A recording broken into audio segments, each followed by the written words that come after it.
My name is Morgan Vance, and I was 34 years old on the morning my folks drove 4 hours north to auction off an equestrian estate they had no idea I already legally owned. But the roots of this narrative stretch back 9 years prior to that decisive morning, specifically to my 25th birthday and a phone call from my mother. She was calling to inform me that they wouldn't be attending my celebration. Yet again, for my entire life, I had been cast as the resilient one, while my younger sister Clara was the fragile soul who perpetually required their intervention and support. On that particular birthday, the reality of my role finally crystallized for me. So I packed my essentials into a duffel bag and departed for good.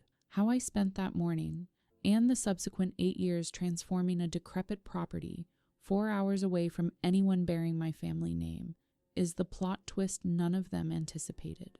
Welcome back to Quiet Triumph Chronicles, where everyday individuals establish firm boundaries and peacefully emerge victorious. If a tale like this resonates with you tonight, you have found the exact place you need to be. Leave a comment and subscribe so our next story finds its way to your feed. These days, my daily routine begins at 4:30 a.m. in the freezing pitch black, with frost coating the timber fences and 40 horses relying on my care. I manage a premier equestrian boarding and training facility situated out in the northern pines, 250 acres of prime land, an equine rehabilitation program occupying the rear pasture, and a client waiting list 14 names deep. When people drive past the main entrance, they naturally assume I inherited this entire establishment. I didn't. I constructed it from scratch with my own bare hands, an old borrowed truck, and a relentless sheer determination that intimidated most people. Maya, my 19-year-old apprentice, is already far more skilled at calming an anxious yearling than I ever was at 30. She walked into the barn this morning, holding 2 steaming coffees and asking for advice regarding a gelding showing signs of colic. I examined the horse, walked him around the paddock, and reassured her he would be completely back to normal by midday. Then, I reached for my grandfather's work gloves, hanging on the wooden post beside the tack room. Those weathered, dark brown leather gloves, worn velvety, soft across the knuckles, and slipped them onto my hands just as I do every single morning. They are technically a size too big for me, but I wear them anyway.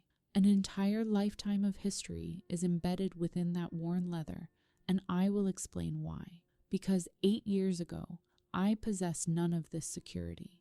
All I owned was a stuffed canvas bag, a vehicle with a quarter tank of fuel, and my mother's dismissive voice echoing relentlessly in my mind. "You're the strong one," she had proclaimed, uttering the phrase as if it were some grand privilege. For a very long time, I genuinely believed that being labeled the resilient daughter meant I was cherished in a unique way. It required years of painful disillusionment to finally realize it simply meant I was cherished significantly less, and that I was expected to express gratitude for the neglect. Allow me to transport you back to the childhood kitchen where that harsh lesson was etched into my psyche. It was the week leading up to my 25th birthday, long before I understood anything about property deeds, horsemanship, or the profound distinction between biological relatives and those who genuinely show up for you. During that period of my life, I rented a modest room on the opposite side of the city and earned my living at an agricultural feed store, diligently hoarding my earnings to enroll in a veterinary technician program. My immediate family resided 4 highway exits away, residing in the suburban home where I was raised. My mother, Brenda, governed that household like a military trauma center, and Clara was permanently designated as the critical patient. My father, Arthur, maintained household tranquility by automatically echoing whatever opinion was voiced last, which invariably belonged to Brenda.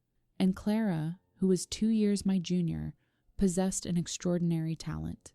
She could transform the most mundane weekday into a catastrophic emergency, demanding everyone's immediate undivided attention.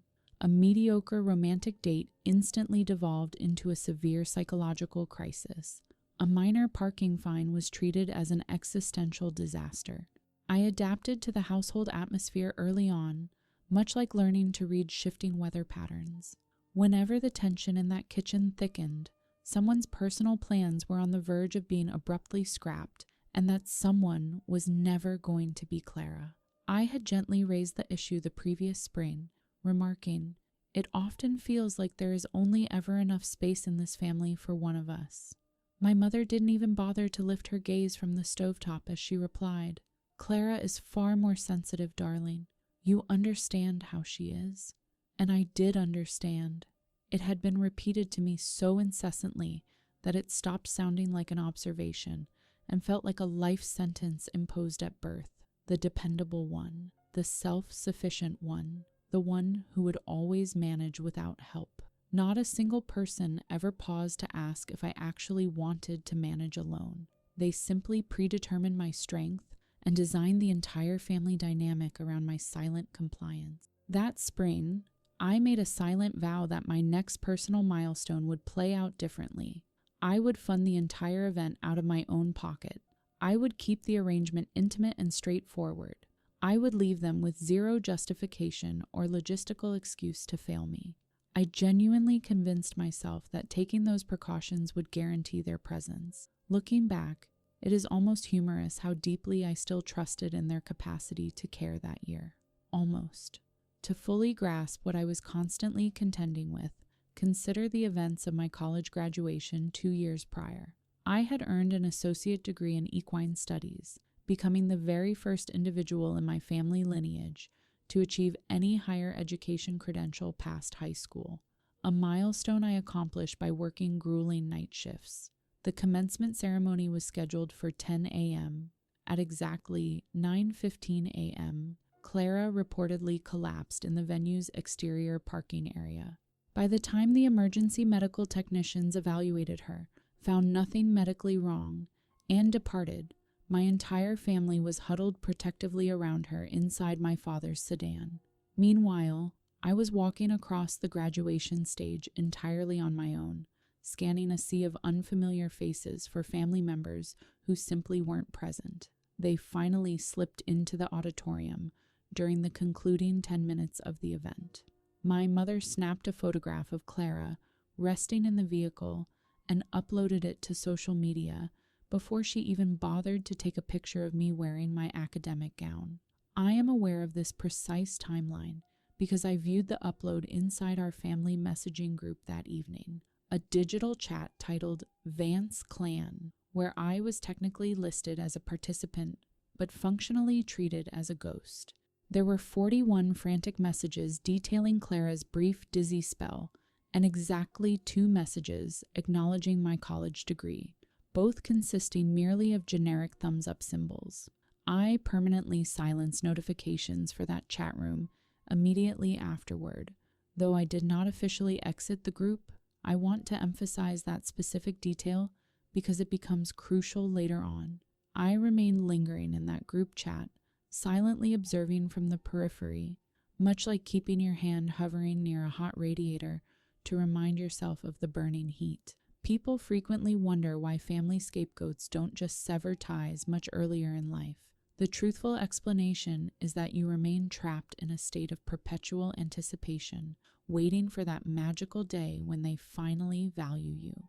You convince yourself the breakthrough is imminent because you have accumulated mental records of all the moments they almost showed genuine affection. And every single almost acts as a barbed hook anchoring you in place. By the time I reached 25, my collection of near misses was extensive, and I was blissfully unaware that I was merely 2 weeks away from the final incident that would permanently sever the line. Therefore, I organized my 25th birthday dinner with the precision of someone defusing an explosive device. I reserved a private dining alcove at an intimate Italian trattoria downtown, requested seating for 8, and paid a non-refundable $100 deposit directly from my personal savings. I didn't ask anyone for financial assistance or logistical help.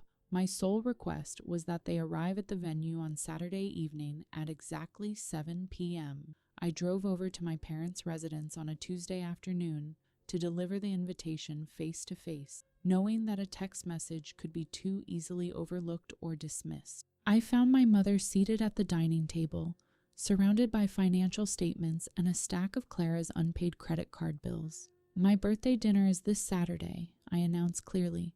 "Just a casual meal together. Everything is already paid for and arranged." She offered a brief nod, the sort of distracted acknowledgement you might give a passing acquaintance. My father murmured that it sounded delightful. Knowing the historical patterns of that household all too well, I asked a direct, clarifying question. "Are there any conflicting events or scheduled plans for Saturday that I should be aware of right now?" My mother placed the cap onto her pen, sighed, and said, "We can only dedicate our focus to one of you girls at a time, Morgan. Surely you realize that." I did not realize it, nor had I ever truly accepted it, but I nodded in agreement anyway because voicing dissent had never once altered their behavior and only ever brought me additional grief. I drove back to my small rented bedroom, taking comfort in the belief that my financial deposit secured a guaranteed outcome, a confirmed table, a structured timeline, and a compelling reason for them to finally show up. I slept surprisingly soundly throughout that week, allowing myself to visualize all 8 chairs occupied, a modest celebratory cake, and my mother, just this once, raising a toast in my honor. That specific optimism is the detail I regret the most.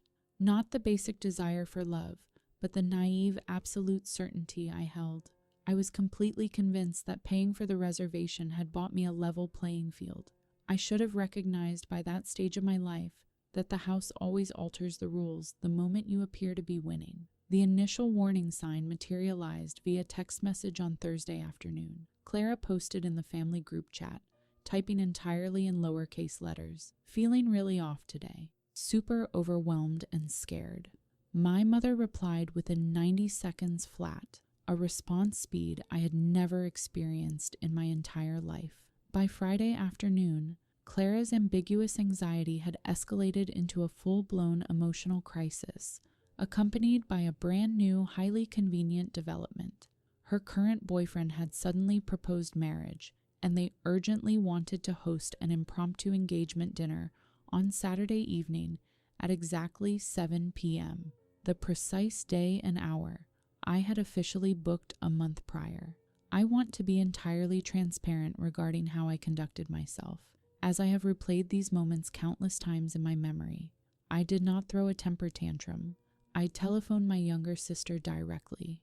"Clara," I said with controlled calm, "that is the exact time of my birthday reservation. You were fully aware of that." A prolonged silence ensued, followed by her adopting her most fragile, trembling tone of voice.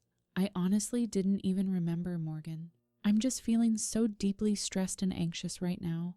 Why can't we just merge the 2 celebrations together?" Merge them?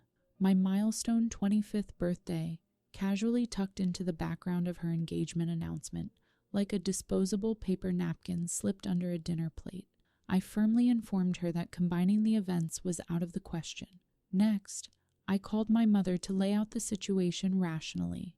Same restaurant company, different evenings, an effortless logistical fix.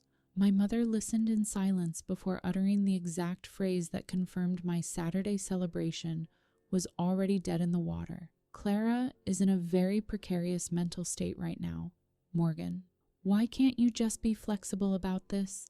You have always been so good at adapting." Flexible, the alternative label assigned to the family shock absorber.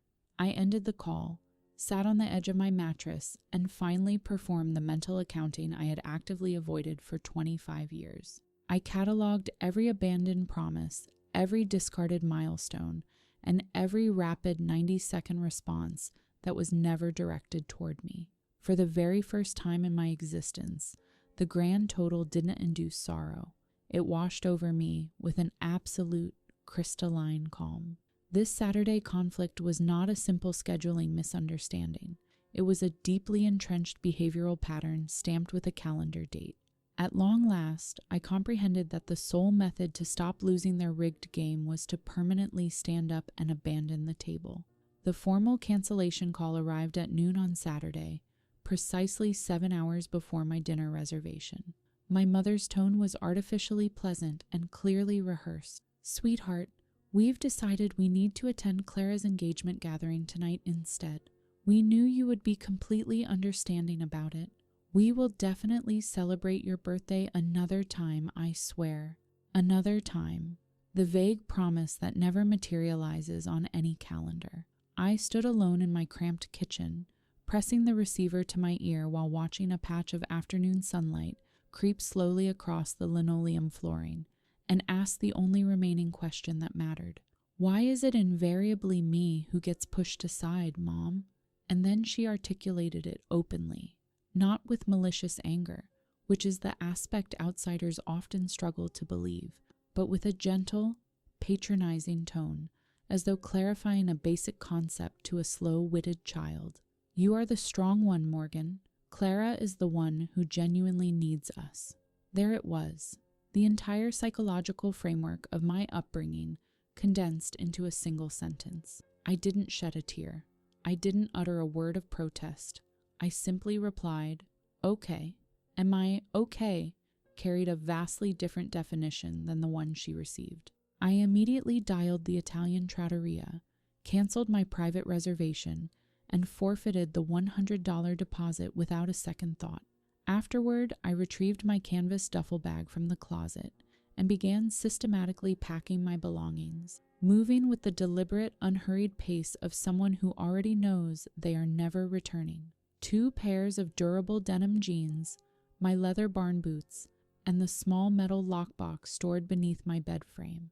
I lacked a detailed long-term strategy, but I possessed a definitive geographical direction. 4 hours north, situated well beyond the final interstate fueling station, lived an individual who had never once broken a promise to me in 25 years, even on occasions when failing me would have been far easier.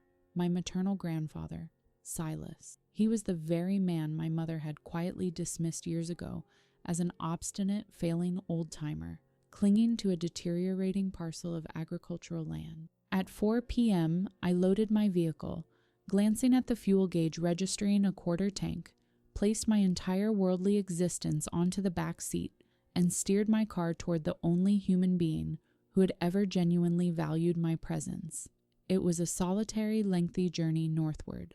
Somewhere around the 3-hour mark, physical tremors overtook my body, not rooted in grief or panic, but resulting from the sheer release of decades of suppressed tension. I telephoned Silas from a rural convenience store located just across the county border. He answered on the second ring, a profound manifestation of affection when your entire life has been conditioned by 90-second responses that never arrive for you. "Grandpa, it's Morgan," I said quietly. "Is it all right if I come stay at your place for a while?" There were no probing interrogations, no demands for explanations. He simply replied, "The front door is unlocked, and there's hot stew simmering on the stove." I ended the call, standing in the brisk evening air beneath the flickering fluorescent lights of the gas station, and allowed myself to register just how profoundly exhausted I was from spending a lifetime auditioning for basic dignity. I had wasted 25 years attempting to prove I was valuable enough to be retained by my family. Meanwhile, the one person who never required me to perform lived on an estate my own mother viewed with profound embarrassment. I navigated my car onto Silas's property shortly after midnight. My headlights illuminated a sagging timber barn, boundary fencing stripped of half its horizontal boards, and a welcoming porch light he had deliberately left burning to guide my arrival. He was resting on the exterior wooden steps, wearing a heavy flannel jacket, 71 years of age, holding a large insulated thermos and a spare ceramic mug. He didn't rush forward to embrace me. Instead, he gently patted the wooden step adjacent to him and inquired softly, "Had a rough birthday, kid?" The sheer, unadorned simplicity of his reception broke through my emotional defenses completely. I sat down on the porch step beside him and poured out the entire narrative: the forfeited restaurant deposit, the sudden engagement announcement, and the patronizing 11-word explanation from my mother. He sat in complete silence throughout my explanation, never interrupting a single time, which felt like a profound miracle in itself.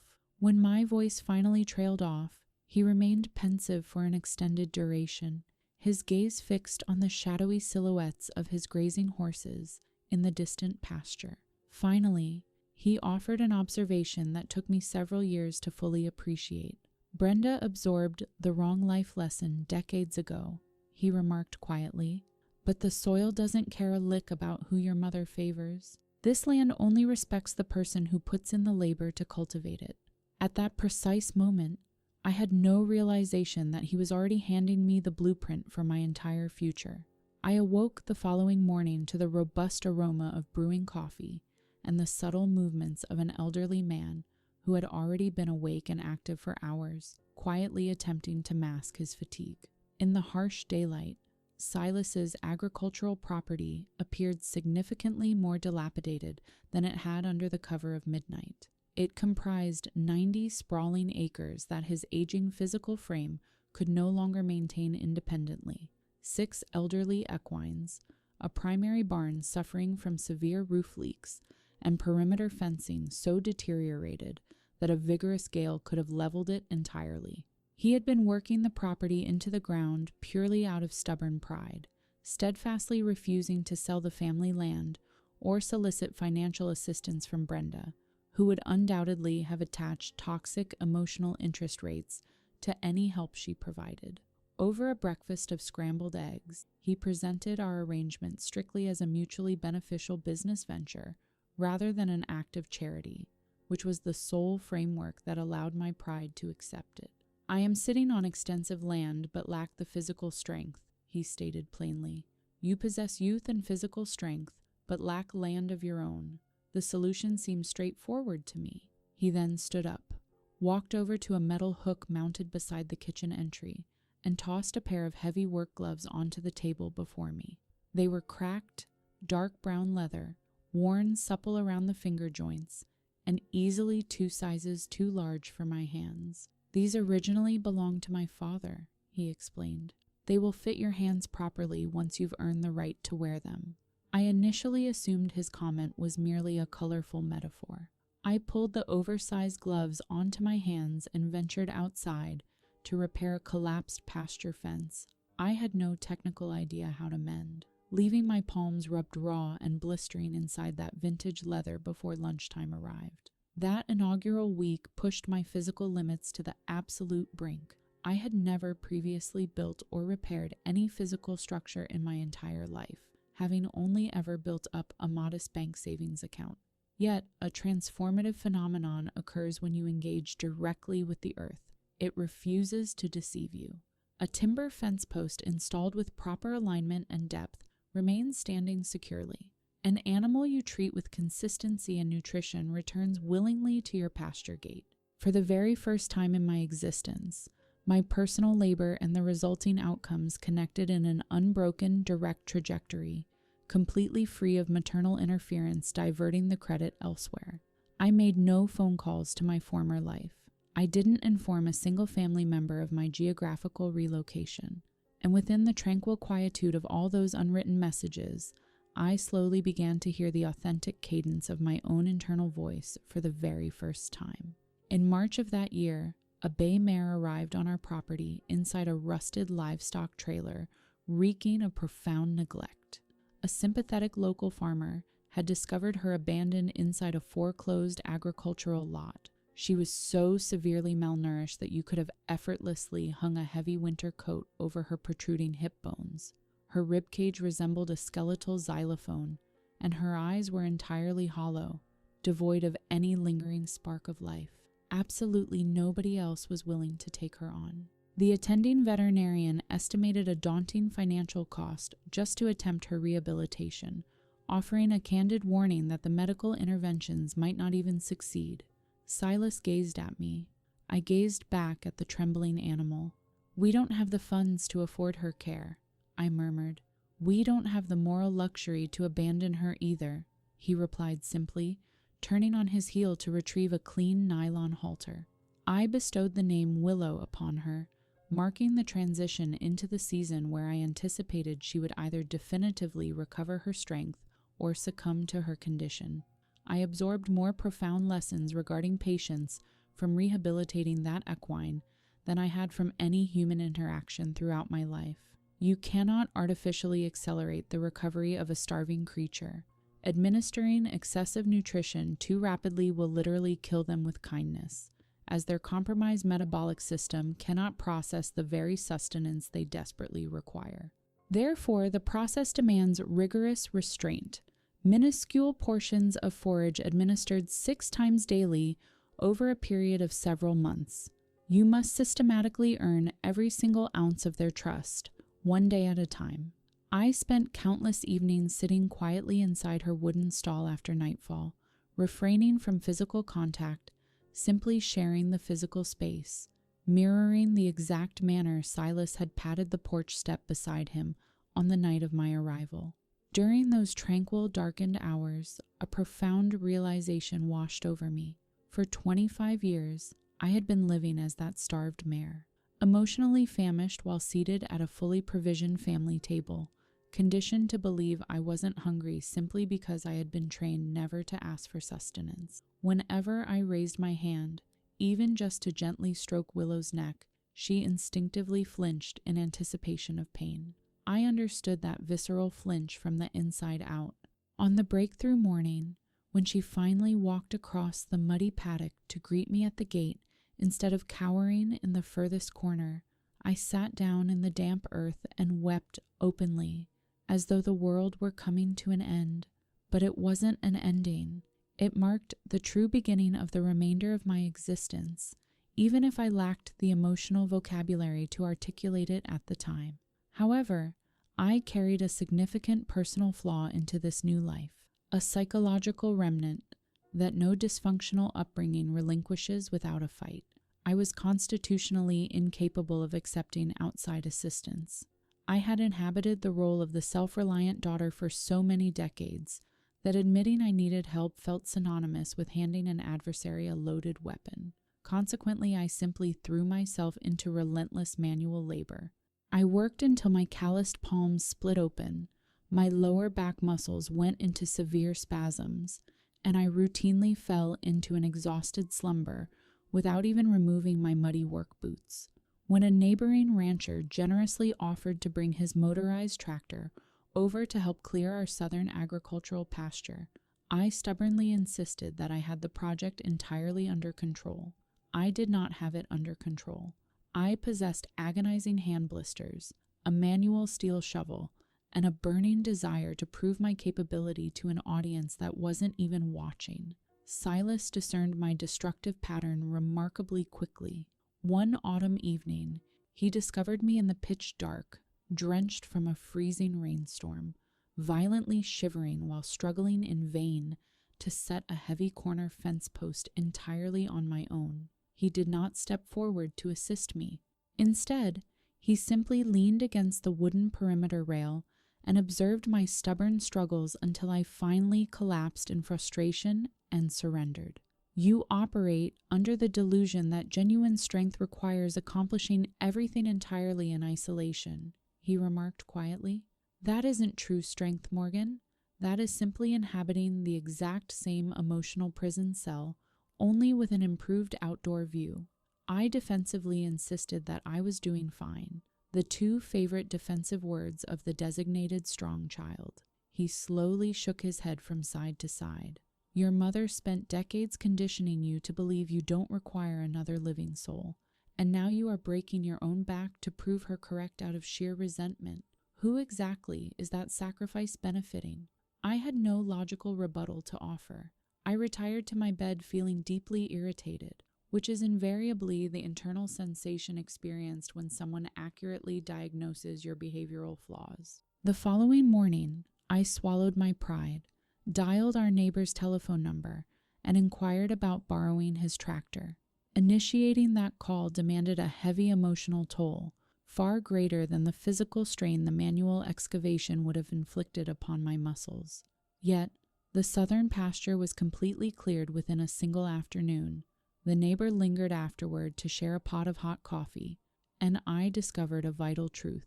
Allowing others to contribute does not deplete your internal reservoirs. It actually replenishes them. My mother had engineered my personality to function on fumes while branding the resulting exhaustion as noble independence.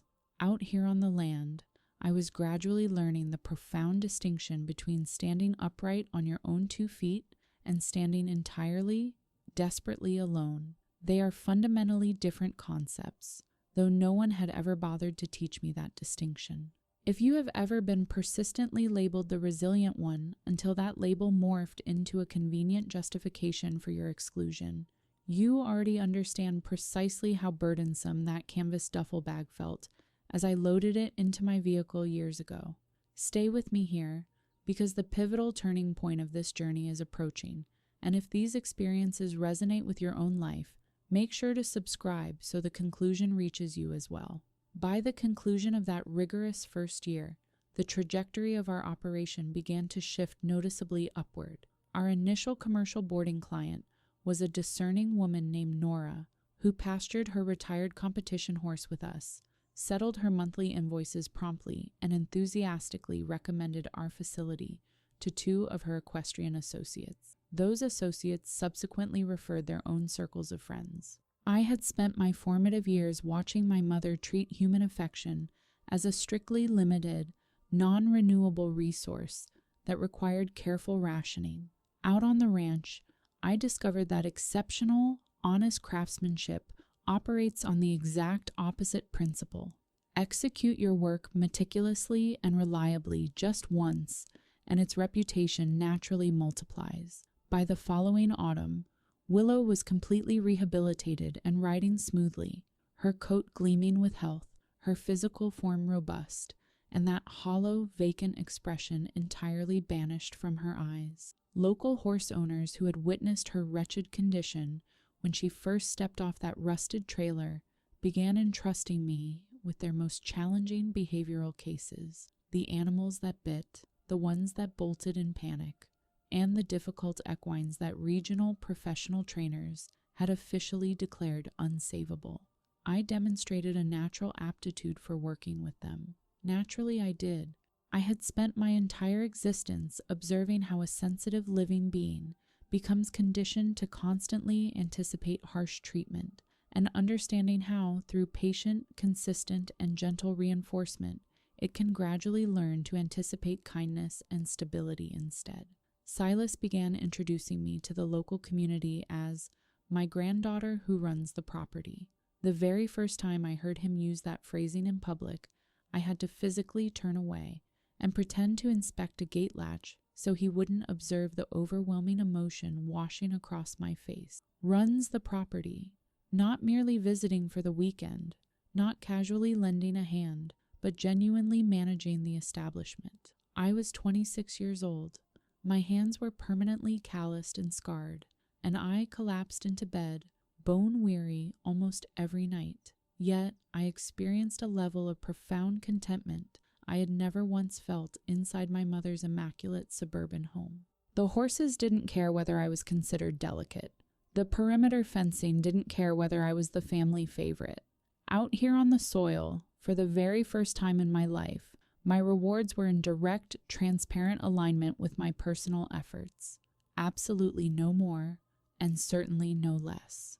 And as it turned out, that simple equilibrium was the only thing I had ever truly desired.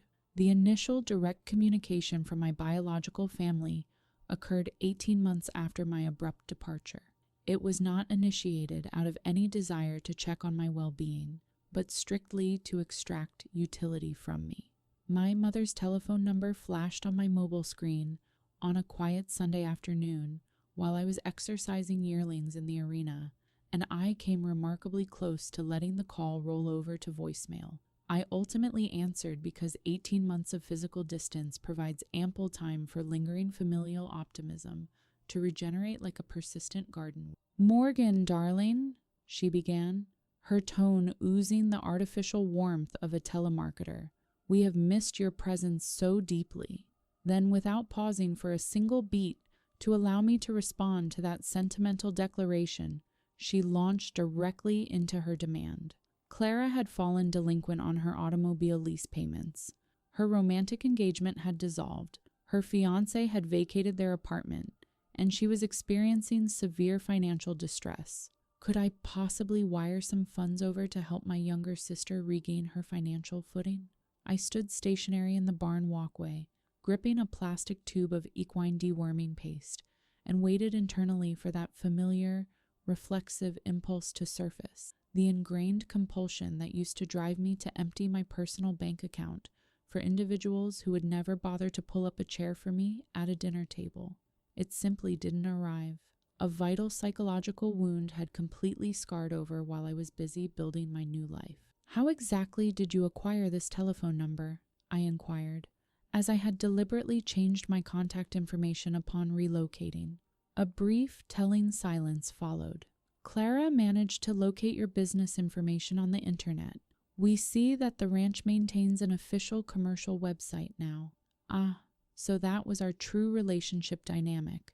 I was not a cherished daughter they had been longing to reunite with, but merely a potential financial resource they had successfully tracked down via search engine. I calmly informed my mother that I was in no financial position to provide monetary assistance, a statement that was technically untrue, but one that generated zero internal guilt, and requested that she refrain from contacting me regarding financial solicitations in the future. Her demeanor shifted instantaneously. The artificial warmth evaporated into thin air. "After everything this family has done to raise and support you," she began bitterly, but I terminated the connection before she could complete a guilt-inducing monologue I had already endured 10,000 times before. I resumed my training session with the yearlings, but I detected an unsettling, cold realization settling over my thoughts throughout the remainder of the afternoon. My family explicitly knew my geographical location now. They were fully aware that this agricultural operation was a legitimate, functioning enterprise, and my mother had inquired, with studied casualness, right before pitching her financial plea, about Silas's current physical health and general well-being. The crucial text message from my cousin Chloe arrived on a Tuesday morning in early spring, roughly 2 years and several months following my departure from the family home. Chloe was the sole relative within our extended family network who had consistently treated me with genuine respect and empathy. Her initial message consisted of merely 4 words: "You need to see this." Attached below was a digital screenshot. It originated directly from the Vance Clan messaging channel, the very group chat I was still technically listed in, though I discovered I had been quietly removed from the participant list a week prior without any formal notification or explanation. They had simply established a secondary, identical communication channel specifically designed to exclude me, and Chloe, bless her decent heart, had been accidentally added to this new private thread by mistake. I sat down heavily on a dry hay bale inside the barn and read the captured text exchange twice over to ensure I wasn't misinterpreting the words. My mother had written, "Once Dad passes away, that rural property is going to be worth substantial money now that someone has put in the physical labor to renovate the structures and fences. We will split the sale proceeds 3 ways. Morgan can keep a horse or 2 for herself if she behaves reasonably about the whole process. A horse or 2? If I behave reasonably? After enduring 2 full years of exhausting dawn to dusk manual labor that had transformed 90 acres of neglected, dying pasture into a highly valued equestrian facility. My own biological family had already carved up the anticipated liquidation profits inside a secret digital chat created expressly to keep me in the dark. Clara had responded to our mother's proposal with a pulsing heart emoji. My father had typed, "That sounds entirely fair to me." Sounds entirely fair?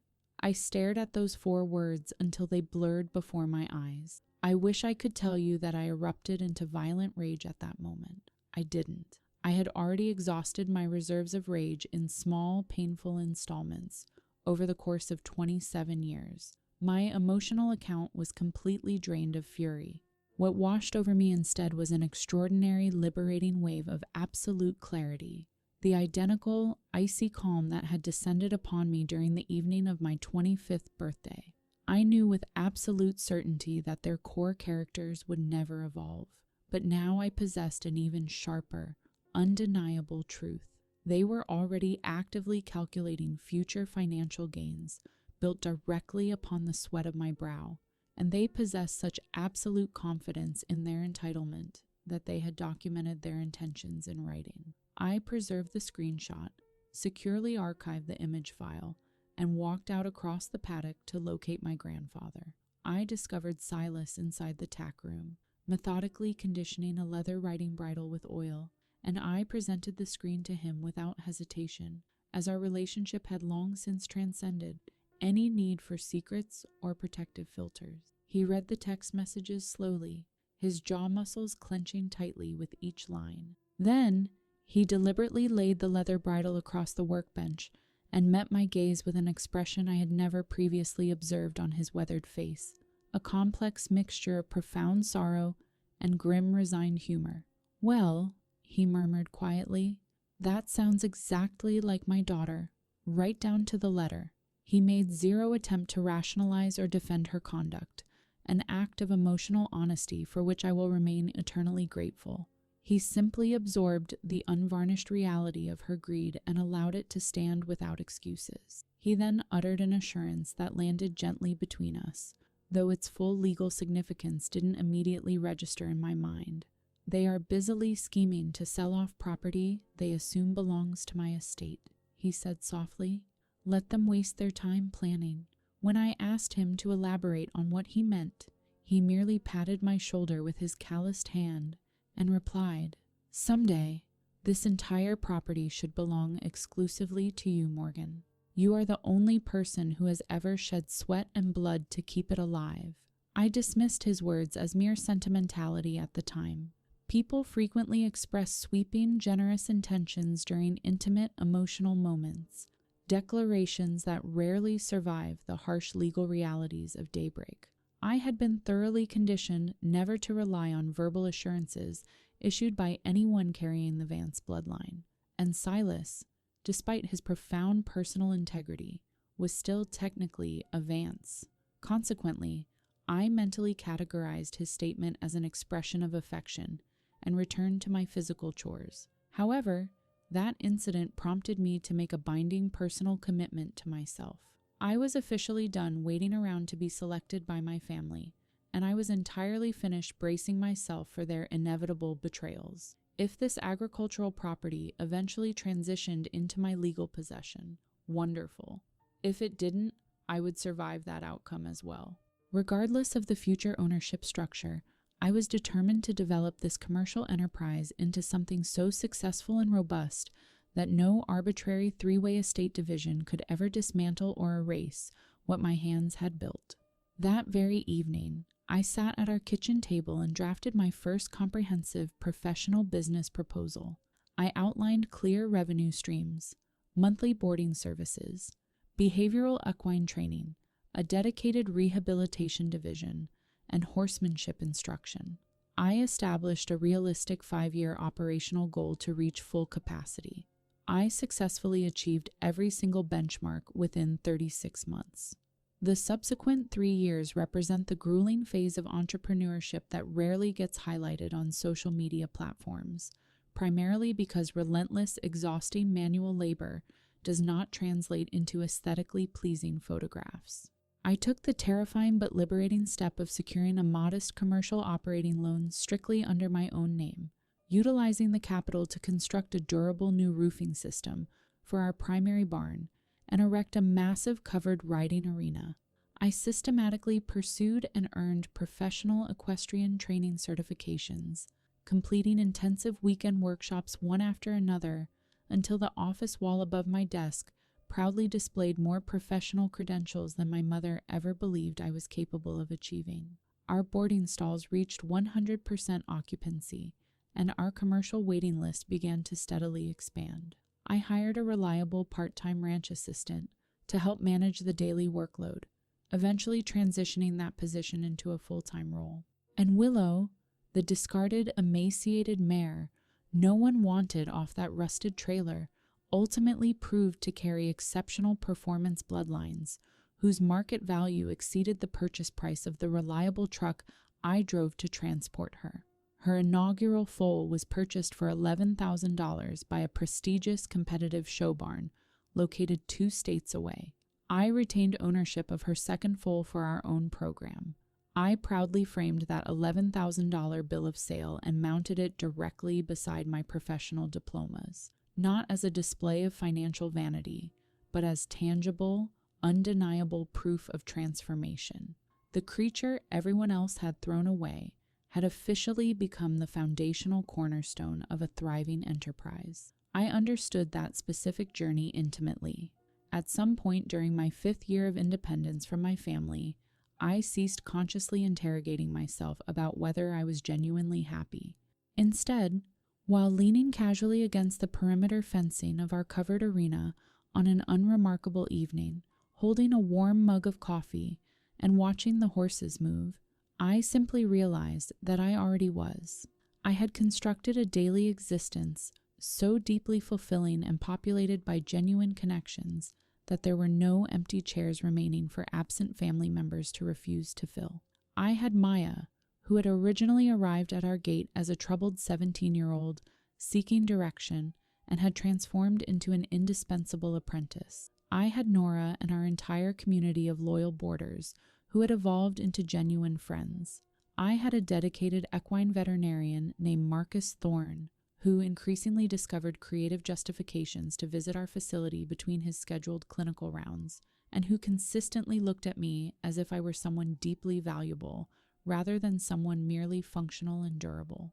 And I had Silas, moving noticeably slower these days, spending most of his afternoons supervising our operations from a comfortable folding chair set up in the shade, but still present every single morning, still introducing me to visitors with immense pride as the woman who runs the property. I assumed we had many tranquil years ahead of us living in that rhythm. I was completely incorrect regarding our timeline, which is the universal human error we commit regarding the individuals we assume will outlast our ongoing labor. The initial physical warning occurred on a freezing morning during my 7th year on the ranch, when Silas found himself physically unable to rise from his porch chair. His heart was failing. The attending physicians utilized diplomatic medical terminology, but the core prognosis was stark and undeniable.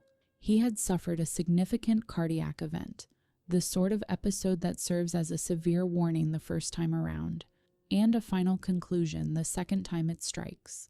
He was discharged from the regional hospital and returned home on a Thursday afternoon, looking frail and diminished in his armchair compared to the robust presence he had projected just days prior.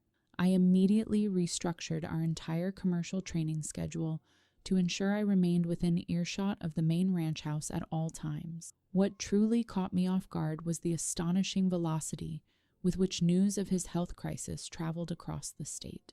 Exactly 3 days after Silas returned home from the cardiac ward, my mother initiated a phone call. She did not contact me directly at first. She methodically called the hospital reception desk, then several neighboring ranchers, and finally dialed my number, aggressively fishing for medical specifics while camouflaging her interrogation beneath a paper-thin veneer of filial concern. "We simply want to be present to support Dad during this trying period," she insisted softly. "We," the identical collective pronoun that had failed to navigate a 4-hour northward drive across 7 entire years. Suddenly, the very family unit that had explicitly typed "that sounds entirely fair" regarding the future liquidation of his homestead could not travel fast enough to gather around his sickbed. I am not a naive woman. I understood precisely what their sudden visitation was truly about, and it had zero connection to Silas's failing heart. It was entirely centered upon Silas's potential estate value. A terminally ill property owner residing on 250 acres of highly developed agricultural real estate presents an entirely different financial equation than a stubborn old failure living on worthless scrubland, and my mother had always possessed an uncanny ability to calculate the precise monetary valuation of everything and everyone around her. I agreed to let them visit the ranch. I want to make my motivations entirely transparent. Granting them permission was not an act of submission or weakness. I allowed it because Silas, resting propped up against his pillows in the adjacent room, had overheard my telephone conversation and offered a single piece of tactical guidance. Allow them to visit, Morgan. Let them put their entire hand on the table for everyone to see. It is significantly easier to deal with adversaries once you have observed every single card they are holding. Consequently, I established a confirmed date for their arrival. I prepared the guest accommodations in our spare rooms, and when the scheduled morning arrived, I stood watchful at the kitchen window, gazing down the long, gravel entry driveway, with my grandfather's leather work gloves resting on my hands. For a fleeting instant, I felt that familiar, reflexive childhood tension tightening across my neck and shoulders. Then, with deliberate mental discipline, I forced myself to relax. This property was no longer their dominion. It was my home, and I was receiving them as guests on my own territory. At long last, I understood the fundamental power dynamic of that distinction. They arrived in my mother's immaculately detailed sedan, the three of them traveling together.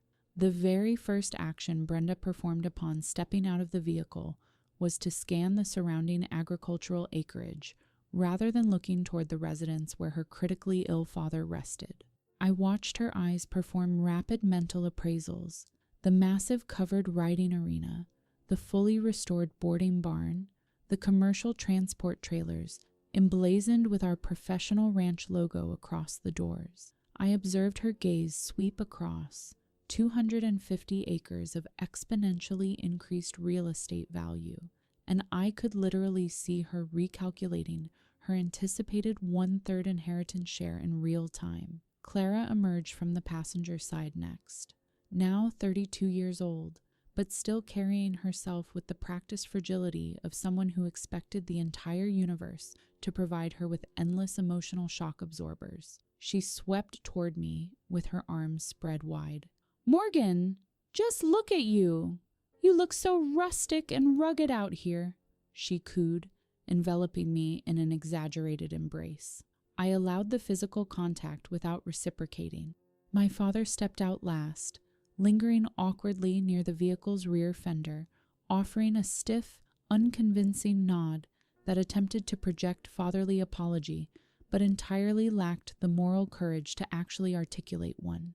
They filed into the residence to sit beside Silas, performing the role of deeply grief-stricken, attentive relatives with theatrical perfection for roughly 20 minutes. Once that mandatory emotional performance was concluded, the probing inquiries commenced, delivered as smoothly and gently as a professional picking a mechanical lock. What was the exact acreage of the homestead nowadays? Was the equestrian training business generating a reliable annual net profit? Had Dad recently taken the time to review or update his formal legal estate documentation, especially given his sudden physical fragility? Brenda posed every single question utilizing the hushed, reverent vocal register typically reserved for hospital sanctuaries, and Silas, resting against his pillows, rebutted every inquiry with the exact same two-word response: "Ask Morgan." That repetitive redirection drove her quietly, intensely furious. She had traveled 4 hours north to conduct a comprehensive financial inventory of her anticipated inheritance, only to find herself persistently directed toward the very daughter she had systematically devalued and discarded years ago. During our shared evening meal, she pivoted toward a different psychological angle. "We have all been so deeply worried about you living way out here all by yourself, sweetheart." All by myself? As if I had not successfully constructed a vibrant, thriving community that she could visibly observe operating right outside the dining room window. I simply offered a polite smile, passed the serving bowl of roasted potatoes across the table, and replied that I had never felt less lonely in my entire existence. Meanwhile, beneath the surface of the dining table, with my hands resting quietly in my lap, I noted how completely steady my fingers remained. There were no physical tremors. There was no subconscious bracing for impact. For the very first time in my entire memory, while sharing a dinner table with my biological family, I was not sitting in terrified anticipation of the floor collapsing beneath my feet. They departed the ranch after a 2-day stay, having acquired absolutely zero concrete financial documentation, while comfortably assuming everything worked in their favor. Let me detail precisely what they assumed. They assumed that the real estate and commercial assets remained entirely under Silas's formal legal ownership. They assumed that upon his eventual passing, the homestead would automatically enter probate and be distributed via his will, divided into 3 equal shares, mirroring the exact financial division my mother had already celebrated inside their secret messaging channel. They assumed that I was merely a glorified property caretaker with calloused hands, an unpaid resident manager who had conveniently performed the physical labor of elevating the estate's market value just in time for them to cash out. What they entirely failed to discover, because they had never once considered me an individual worthy of genuine inquiry, was the stunning revelation Silas shared with me the evening after their sedan disappeared down our gravel driveway. He requested that I join him at the kitchen table and gently slid a thick manila legal folder across the wooden surface toward me. Stored inside that folder was a formal property deed. The sprawling land, the structural improvements, the barns, the water rights, the mineral rights, the entire physical domain. Every single asset had been officially transferred directly into my legal name. The transaction was fully recorded and stamped by the county registrar at the local courthouse, bearing an official execution date from 3 full years prior.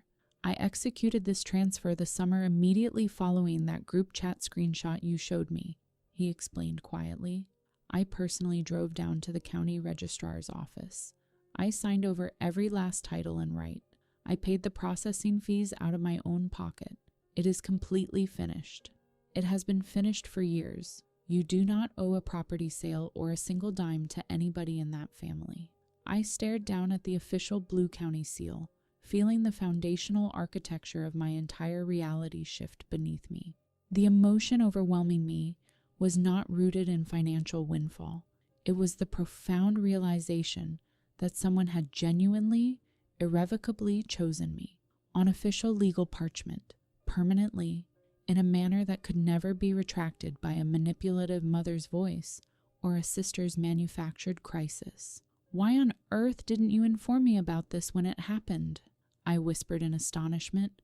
A faint, knowing smile touched the corners of his mouth. Because you needed to build this enterprise with the fierce dedication of someone who owned it, while continuing to work with the relentless hunger of someone who still had to earn it. Look around at what your hands have created. His expression then turned intensely serious. Do not say a single word about this to Brenda. Allow her to continue organizing her imaginary property division. On the inevitable day she finally discovered that this estate was never hers to sell, she will reveal the absolute depths of her true character to everyone watching. And when she shatters herself against the truth, you will be standing on unshakable, legally secure ground. I returned the documents to the folder and locked it securely inside our fireproof safe. I maintained absolute silence regarding the deed, and simply went right back to laboring on the land that, as it turned out, had already been my exclusive property for years. Before we transition into the most emotionally taxing phase of this narrative, take note of a vital detail.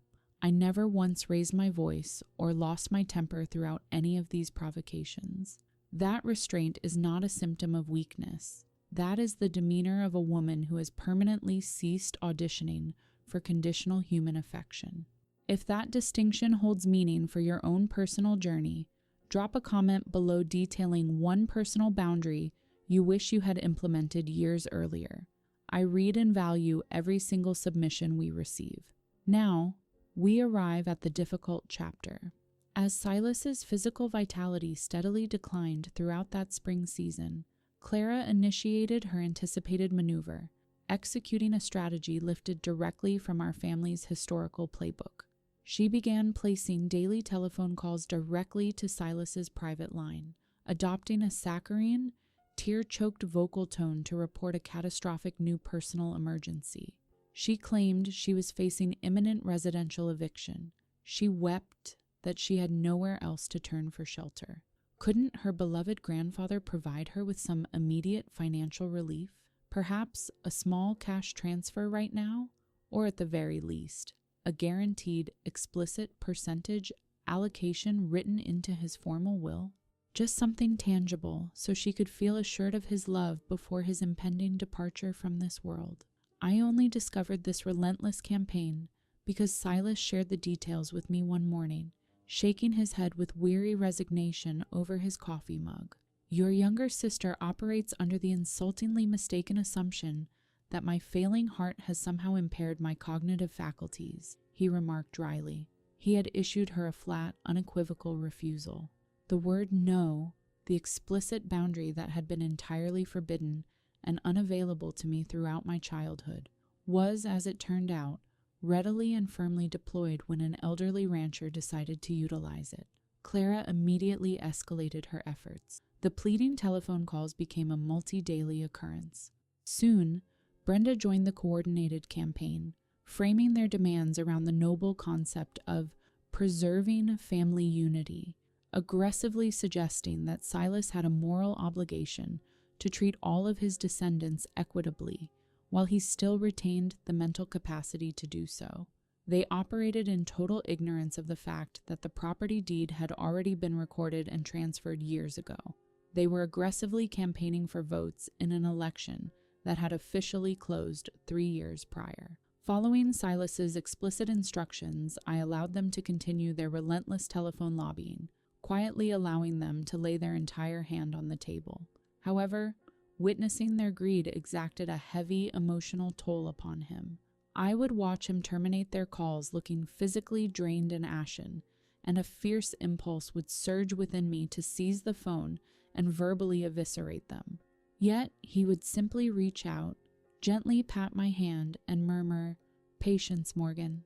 Allow them to document their true characters in their own words." And they certainly did document it, in lengthy text messages, in frantic voicemails, and in a verifiable digital paper trail of avarice that their arrogant overconfidence prevented them from attempting to conceal.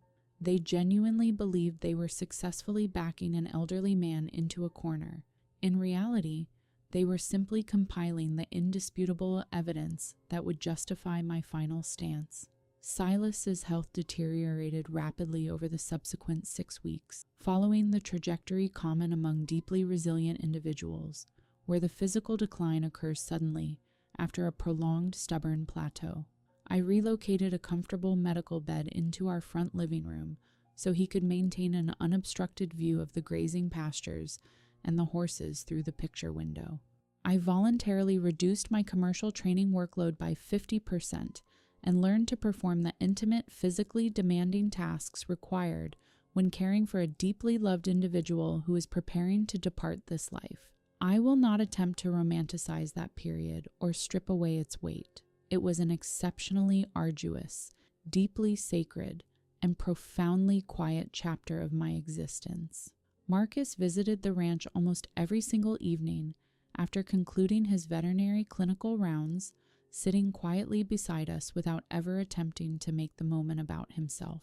Maya spontaneously assumed total responsibility for the dawn livestock chores without needing a single directive or request. The independent life I had built, the very existence my family had branded as selfish abandonment, ultimately proved to be the exact structural safety net that held all of us upright when it genuinely mattered.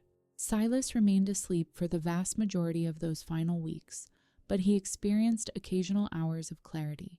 During one of those lucid intervals, he requested my assistance to walk outside to the paddock fence line one final time. I supported his frail frame, his thin arm looped securely through my flannel sleeve as we walked slowly toward the wooden fence post where his work gloves hung waiting. He reached up with trembling fingers and retrieved them.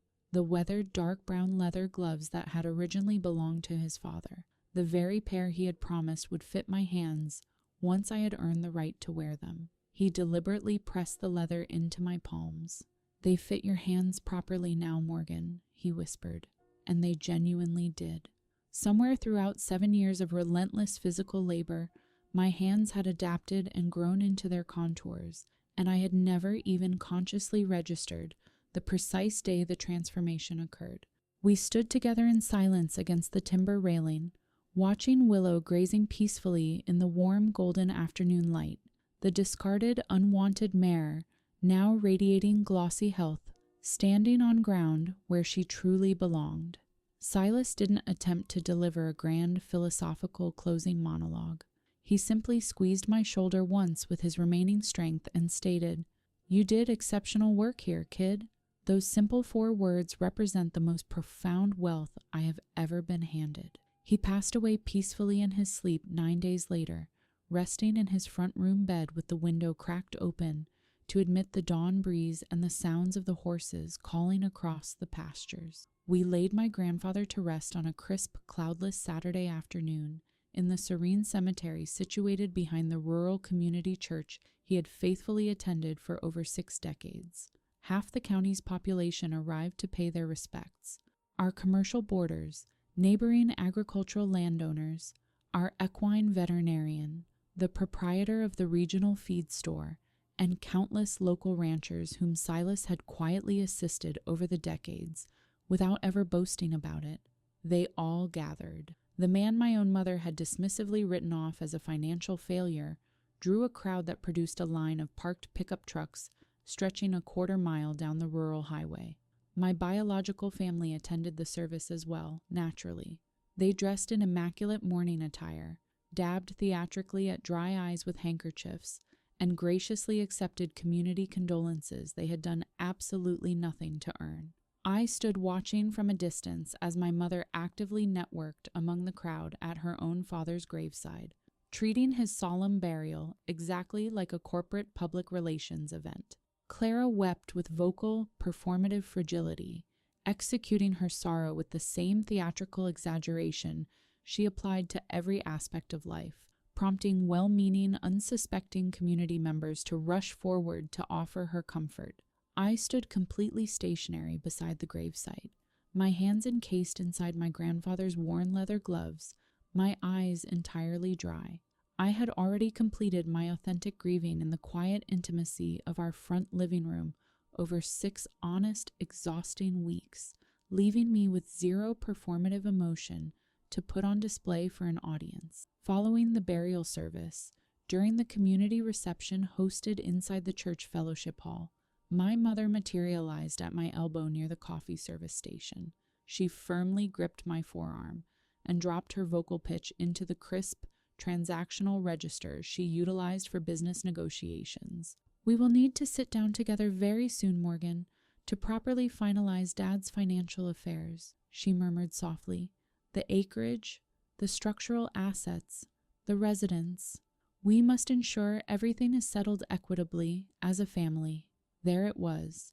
Her father was not even cold in his grave, yet she was already deploying that toxic phrase, "as a family," a label that had historically served as nothing more than a weaponized tool to execute her personal financial will on her preferred timeline.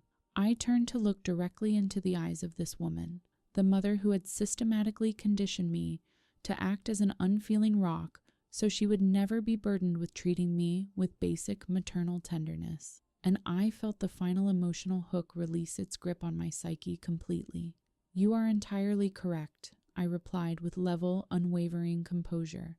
"Let us settle the estate matters once and for all.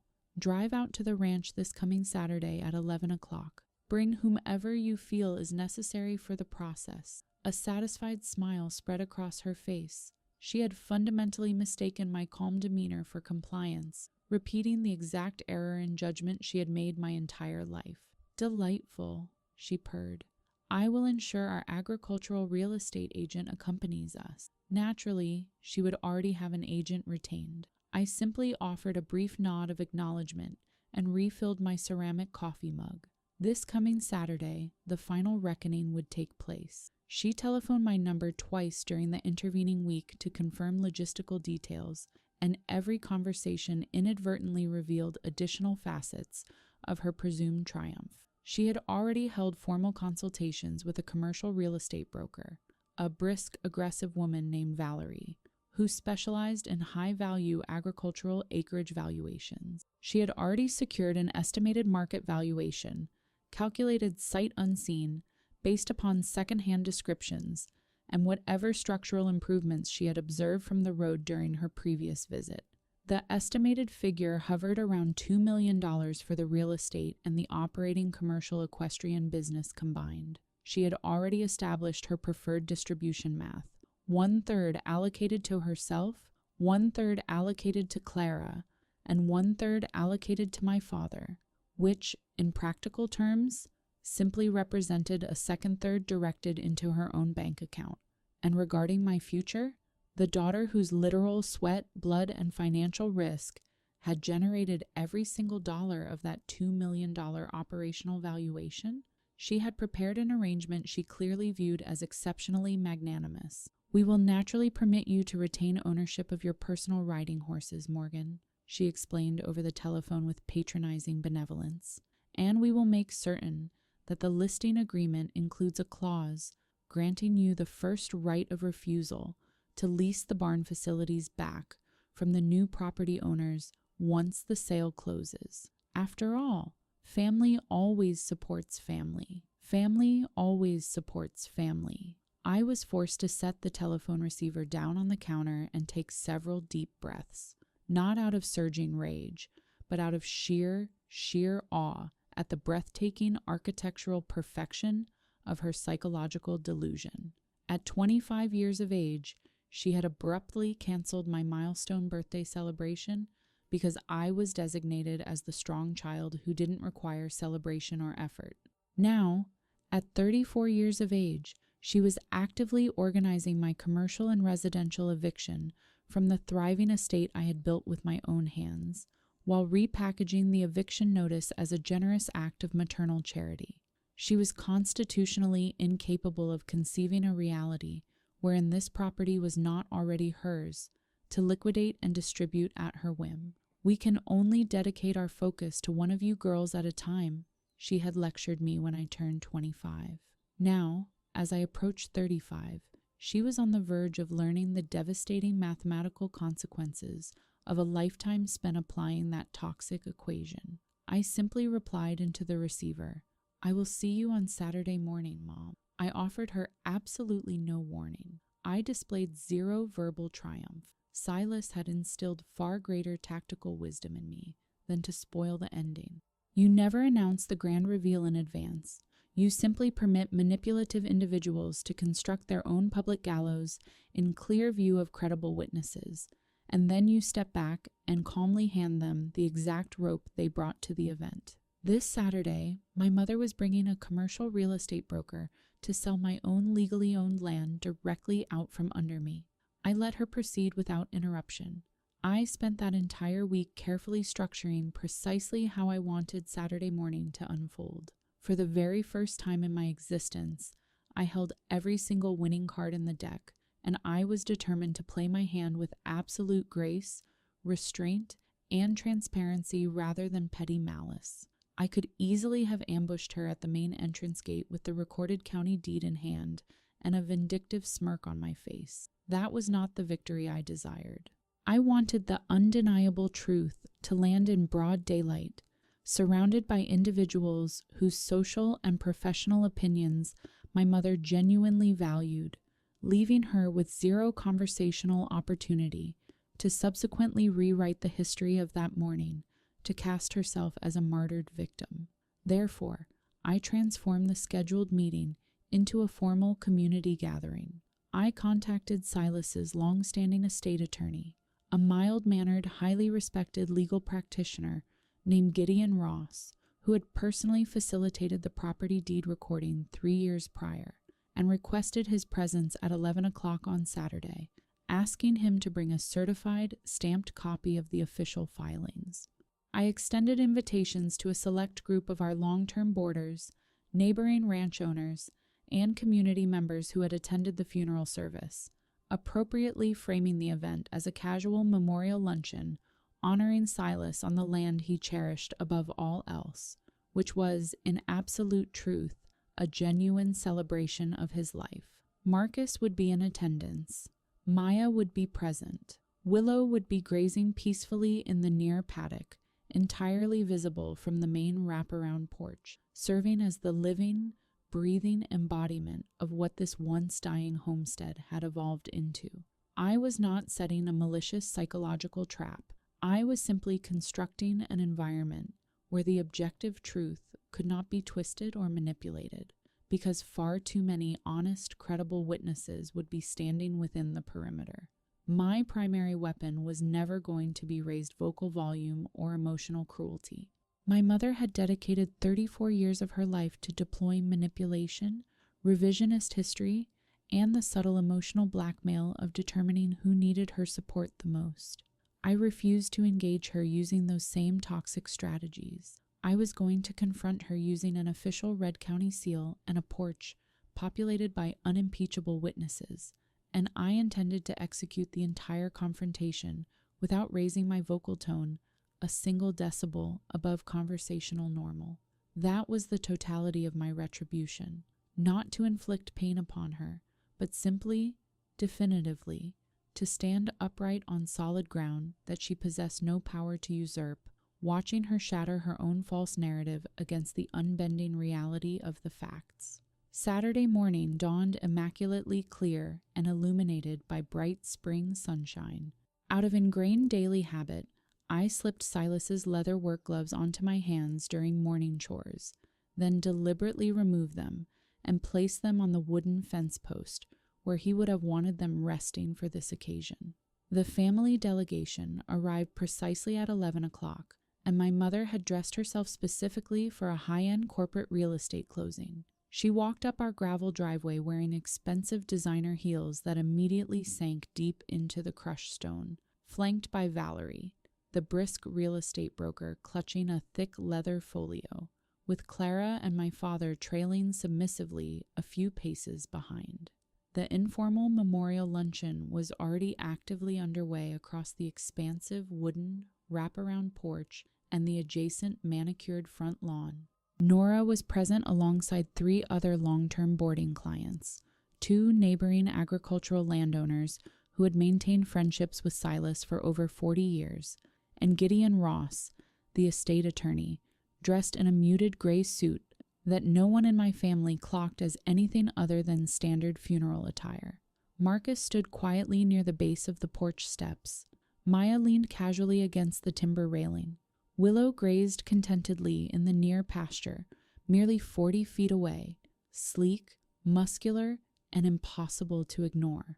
My mother surveyed the assembled crowd with the profound satisfaction of a corporate liquidator touring a highly profitable asset just prior to auction. She had not traveled north to grieve her father. She had arrived to conduct a financial inventory. After dedicating a respectable 10 minutes to circulating among the guests and accepting their polite expressions of sympathy, she deliberately clinked a metal fork against her beverage glass on my porch during my grandfather's memorial gathering, calling for the attention of the crowd with the practiced authority of a gracious hostess. I simply wish to express my deepest gratitude to each and every one of you for the affection you showed my father, she commenced, her voice dripping with rehearsed honeyed warmth. This piece of land represented his entire world, and I know in my heart that he would want this property managed with exceptional care and integrity now that he has passed on. She paused dramatically to allow the sentiment to resonate across the lawn. Then she delivered the exact transitional statement she had driven 4 hours north to articulate. Therefore, our family unit has arrived at the decision to place the ranch on the market, transitioning it to responsible new owners who will properly honor his agricultural legacy. Valerie here will be managing the professional listing process on our behalf, and please, do not harbor any concerns regarding Morgan's future welfare. Our family will ensure she is exceptionally well taken care of as we settle the estate. She actually reached out and placed a patronizing hand onto Valerie's shoulder, physically presenting the real estate broker to the crowd like a charitable gift. A visible wave of confusion rippled across the porch and lawn, because every single individual standing on that grass understood precisely who owned and operated this equestrian enterprise. even if the woman speaking at the podium remained entirely oblivious. I observed Nora's eyebrows shoot upward in disbelief. I saw one of Silas's oldest ranching neighbors turn his head to stare directly at me. My mother entirely misinterpreted the collective silence as respectful awe at her decisiveness, and she confidently pressed forward, detailing the impressive estimated market valuation, the anticipated timeline for listing the acreage, and her planned equitable three-way financial distribution among the surviving family. I permitted her to continue speaking without interruption. I allowed her to articulate every single word of her plan in full view of every single witness present. Finally, when she concluded her presentation, turned toward me with a benevolent maternal smile and asked, "Isn't that correct, Morgan, sweetheart?" I gently placed my ceramic coffee mug onto the porch railing and stepped forward into the sunlight. "Actually, Mom," I replied, my voice projecting across the quiet lawn with a calm, crystal-clear resonance that carried much further than I anticipated. "This ranch is not yours to sell." She emitted a light, dismissive social chuckle, intended to reassure the confused spectators. "Oh, darling, let us not discuss administrative technicalities in front of our guests. We will review the formal probate paperwork together in private after the luncheon. We can review the formal documentation right here at this exact moment," I replied evenly. "Gideon?" The mild-mannered man wearing the gray suit stepped forward from the edge of the porch, and I watched my mother's facial expression freeze as she registered that the quiet mourner she had ignored was unzipping a professional legal folio of his own.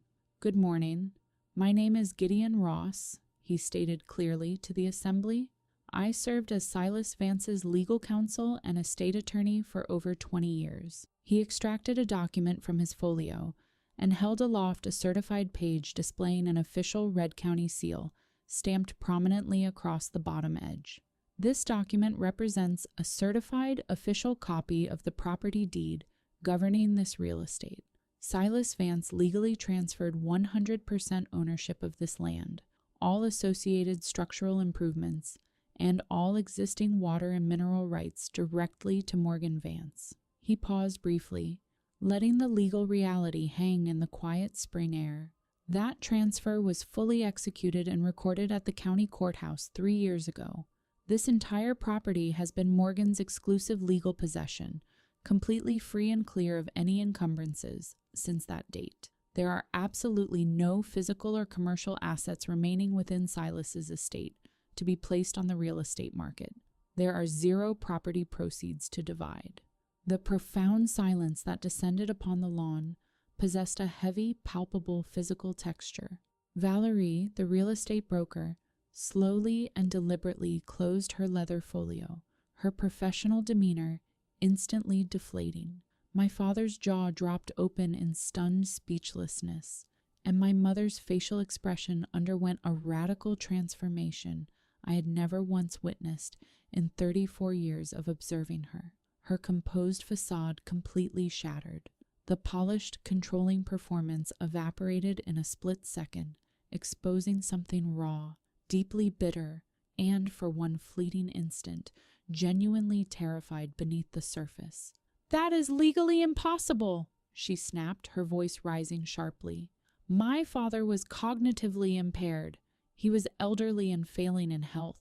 You obviously manipulated a dying, confused old man into signing away his homestead. He executed and recorded this transfer 3 full years prior to his passing, Mrs. Vance," Gideon replied, with unflappable legal neutrality. He personally drove down to the county registrar's office to submit the filings. On the day he executed this deed, his cognitive faculties were sharper and more lucid than most individuals half his age. I looked directly at my mother, and I did not experience the intoxicating rush of triumphant vindication I had spent years anticipating. Instead, I experienced a much quieter, deeply poignant wave of sorrow. I watched the entire psychological architecture of my childhood collapse in broad daylight, in full view of credible community witnesses, exactly as I had orchestrated, yet there was 0 celebratory joy in the moment, only the profound, liberating relief of a clean and permanent closure. In the adjacent pasture, Willow raised her head at the sudden elevation in human vocal volume, twitched her ears, and calmly returned to grazing, completely unbothered by the drama. The discarded, unwanted mare resting peacefully on her unsellable pasture land. I allowed the heavy truth to settle over the lawn for another moment. Then I articulated the sentence I had held inside my chest for 9 long years, delivering the words softly, because softly spoken truths invariably land with the greatest impact. You repeatedly told me throughout my life that our family could only afford to focus on supporting one daughter at a time. Mom, Grandfather Silas chose to focus on supporting me, on formal legal parchment, permanently. I suggest you try to cancel that arrangement. That was the exact moment their composure disintegrated entirely, all 3 of them coming apart precisely in the manner Silas had predicted, once they realized their financial leverage was gone. My mother erupted first, abandoning all social decorum. "After everything I sacrificed to raise and provide for you," she screamed across my front porch, screaming directly in front of individuals who had maintained 4 decades of friendship with her father. "I clothed you. I fed you for 18 years. And this is precisely how you repay your biological family?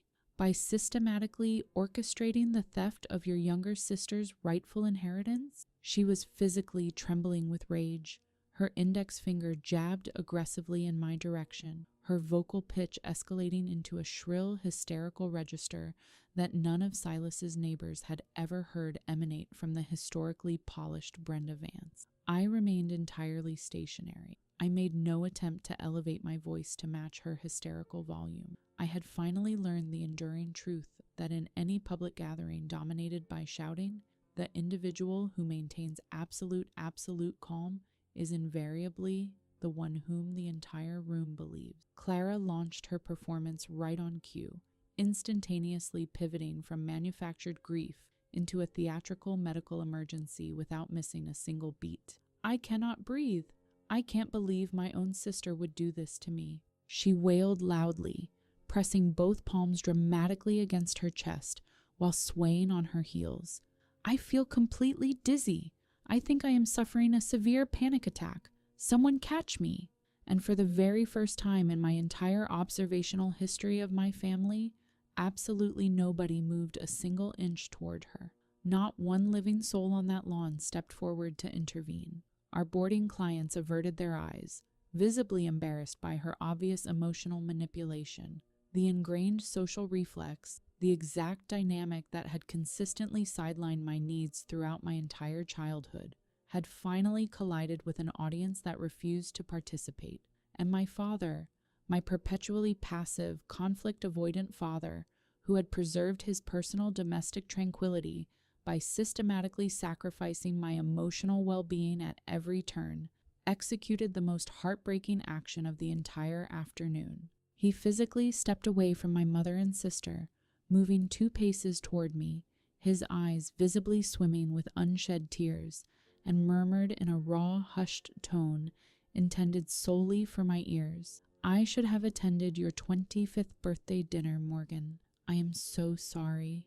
For one microscopic fraction of a second, my heart genuinely softened toward him. But then he instinctively glanced over his shoulder toward my raging mother, and I watched his moral courage evaporate instantly, just as it had done every single day of my childhood. He shuffled back to Brenda's side, resuming his familiar posture of passive, sympathetic solidarity with her narrative.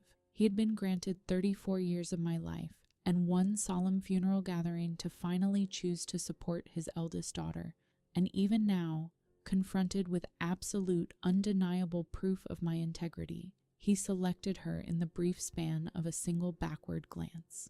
That silent capitulation communicated far more to me than any recorded legal document ever could. My mother continued her hysterical tirade, loudly threatening immediate litigation, probate contests, and allegations of undue influence.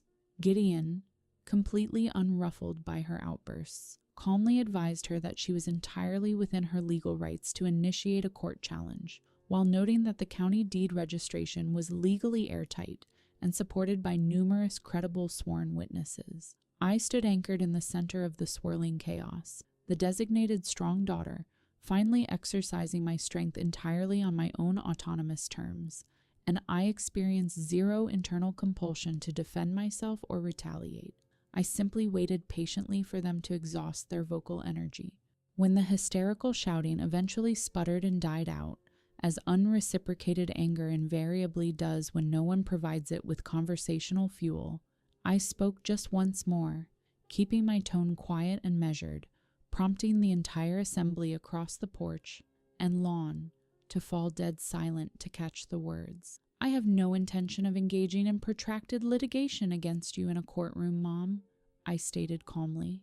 "You would fail to overturn the deed, and the legal defense fees would completely drain financial resources you clearly do not possess. Therefore, here is precisely how the remainder of this afternoon will proceed. You and your party are going to walk back to your vehicle. You are going to turn around and drive back the 4 hours you traveled to get here, and you are never going to initiate contact with this equestrian facility or my household again." My mother opened her mouth to launch another verbal volley. I raised my hand and stopped her cold. "For 34 years of my existence," I continued clearly, "you consistently branded me as the strong, resilient child, solely so you would never be obligated to extend basic parental support or affection to me. You abruptly canceled my milestone 25th birthday dinner. You established a secret digital communication network specifically engineered to exclude me from my own family's life. You drove 4 hours north today with the explicit intention of liquidating the only physical home that has ever genuinely valued my presence, and you had the breathtaking arrogance to describe my eviction as a charitable favor." I slowly swept my gaze across the three of them, nodding briefly toward the embarrassed real estate broker, and finally gesturing toward the community of boarders and neighbors who had loved and respected my grandfather. "You taught me through decades of painful demonstration that genuine family consists exclusively of the individuals who actually show up for you when you need them," I said. "Not a single one of you ever showed up for me, so I went out and built a family of my own." Then, with fluid, unhurried grace, I extended my arm and pointed toward our long, gravel access driveway.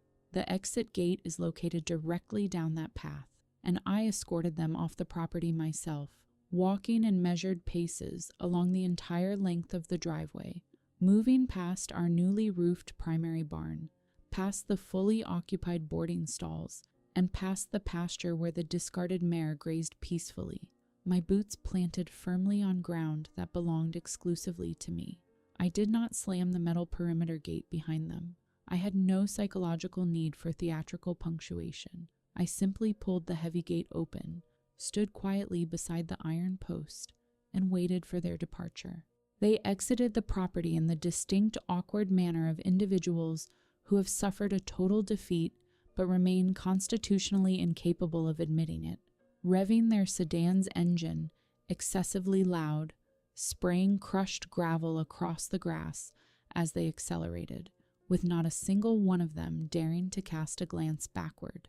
Valerie, the real estate broker, departed in her separate vehicle first, looking profoundly mortified, offering a subtle, deeply apologetic nod of her head in my direction as she rolled past, a gesture of professional respect that meant far more to me than she likely realized. Then came my mother's immaculate sedan, featuring Clara already hunched over her mobile phone screen in the rear passenger seat, desperately hunting across her social networks for the next available source of digital sympathy, while my father sat frozen in the front passenger seat, staring blankly ahead at a paved highway that led directly back to the identical, claustrophobic domestic dynamics I had successfully escaped 9 years prior. I remained standing beside the open iron gate, watching the rear chassis of the sedan shrink progressively smaller down the rural road until it executed a sharp turn onto the county highway and vanished entirely within the shimmering afternoon heat waves. I felt no overwhelming urge to weep. I felt no sudden impulse to cheer or celebrate. I simply felt the profound, enveloping return of absolute quietude, the deeply restorative, peaceful quiet, the precise caliber of peace I had driven 4 hours north and labored relentlessly across 9 years to legitimately earn. From the pasture directly behind me, Willow raised her elegant head and offered a low, vibrating nicker of recognition, her signature greeting whenever she observed me approaching her paddock area. I turned my head, offered the mare a gentle smile, swung the heavy iron gate closed, slid the mechanical latch securely into its home position, and pivoted around to walk back toward the vibrant life I had built. There was a community memorial luncheon waiting to be completed. There were 40 horses requiring their evening forage and care. There was an entire stretching afternoon lying ahead of me, defined by absolute, unburdened freedom. That definitive confrontation occurred just over 12 months ago. My mother subsequently retained legal counsel, who dispatched a single aggressive demand letter, threatening to contest the validity of Silas's property deed. Gideon Ross drafted a single, chillingly authoritative response, detailing the extensive witness statements and contemporaneous medical evaluations proving Silas's legal competency, and we never received another correspondence from that law firm again. Clara attempted to call my private mobile number precisely once, 6 months following the funeral, not to offer a belated apology for her lifetime of entitlement, but to plead for emergency monetary loans, in the exact manner that flowing water instinctively seeks out the familiar historical cracks in a foundation. I responded with a single calm word, no, spoken with genuine kindness, and then I ended the call. I experienced absolutely zero lingering guilt or emotional turmoil afterward, merely a mild, pleasant astonishment at how profoundly weightless a clean, uncompromising refusal can feel when delivered without apology. I have not engaged in a single verbal or written communication with my parents since the afternoon I closed that iron gate. I do not anticipate that we will ever speak again. There are certain doorways in this life that you must permanently seal shut simply so the remaining rooms in your house can finally retain their warmth. The equestrian center is thriving beyond our initial projections. Our commercial client waiting list currently stands at 14 names. Maya has reached 20 years of age and is now independently managing her own dedicated roster of behavioral training clients.